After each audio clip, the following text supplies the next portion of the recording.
Ready to try some? I know I am. Let's take a look at the first one. What is the value of I to the 18th? Well, we know that the number I taken to a power that's a multiple of 4 equals 1.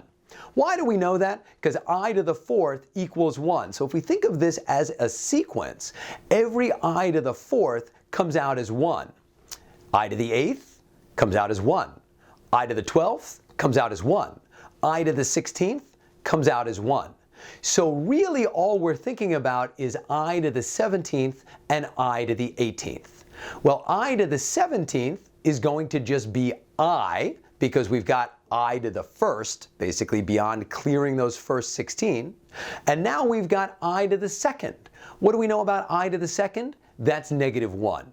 So we know I to the 18th is -1.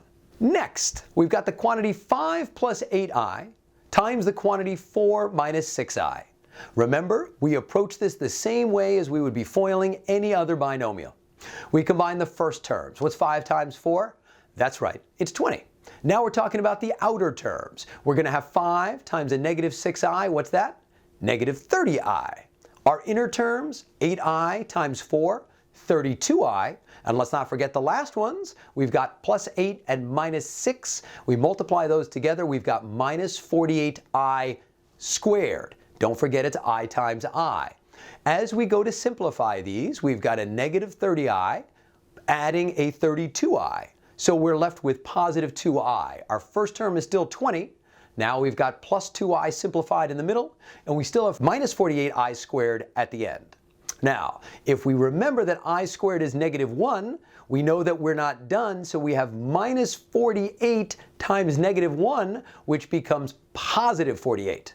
So our first term is a 20, we've got a positive 48 at the end, we put them together, we got a 68 plus 2i. Next one, same steps. We're going to multiply the first, we've got a -2 times a positive 2, -4. Now we've got the outer, we're going to have -2 times 3i is a -6i. The inner, -7i times 2 is 14i. Nope, it's -14i. And our last, -7i times 3i is -21i squared. If we combine our like terms in the middle, we now have 4 -20i -21i squared. We know that I squared is -1, -21 times -1 is a positive 21. We combine that with the -4 at the beginning, and now we have positive 17 minus 20i. Moving on. Another example of using FOIL with complex numbers, the quantity 3 minus 2i times the quantity 3 minus 2i, otherwise known as 3 minus 2i squared. Now don't get lazy, we still have to FOIL here. You can't just square each term individually and consider yourself done.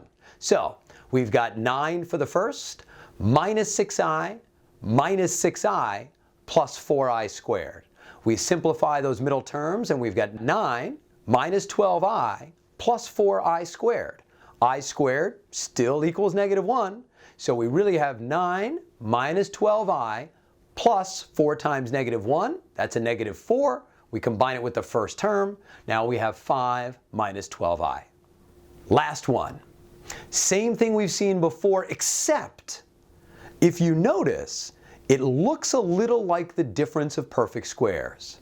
Remember when we were talking about combining binomials before to create a polynomial, if you saw the same two terms but with different signs in the two quantities, you might have a shortcut here. This is what's known as the difference of perfect squares. If we FOIL this out, we are going to wind up canceling out two terms. That's how it works out neatly and efficiently. When we combine the first term, we get a 16. When we combine the last term, we get a -9i squared. If we were looking for that outer and that inner, they would cancel each other out. It would be a -12i, which is going to be 4 times -3i, and a +12i, which is going to be a 4 times 3i. They go to 0. So really, if we just square the first term, and we multiply the last terms, we get 16 minus 9i squared. That I squared is still a -1. So we have 16 minus 9 times -1, which means we really have 16 plus 9, which is 25.